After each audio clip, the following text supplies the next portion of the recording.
অস্ট্রেলিয়াকে হারিয়ে বিশ্ব টেস্ট চ্যাম্পিয়নশিপের পয়েন্ট তালিকায় বড় পরিবর্তন এনেছে বাংলাদেশ। সিরিজের প্রথম টেস্টে জয়ের পর বাংলাদেশের পয়েন্ট শতাংশ বেড়ে দাঁড়িয়েছে 66.67। 5 টেস্টে এই অবস্থান নিয়ে তারা এখন তালিকার চতুর্থ স্থানে। শীর্ষে থাকা অস্ট্রেলিয়ার পয়েন্ট শতাংশ 77.78। দ্বিতীয় স্থানে দক্ষিণ আফ্রিকা 75 এবং তৃতীয় স্থানে নিউজিল্যান্ড 72.22% পয়েন্ট নিয়ে রয়েছে। বাংলাদেশের জয়ে সবচেয়ে বেশি চাপ বেড়েছে ভারতের ওপর। 9 টেস্টে ভারতের পয়েন্ট শতাংশ 48.15।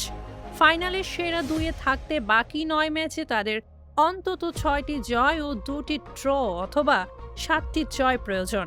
এদিকে গেল টেস্টে বৃষ্টির কারণে ম্যাচের ফল অনিশ্চিত হওয়ায় ভারতের ফাইনালে ওঠার সমীকরণ আরও কঠিন হয়ে পড়েছে। ইরিনা আহমেদ, ফেজদা স্পোর্টস।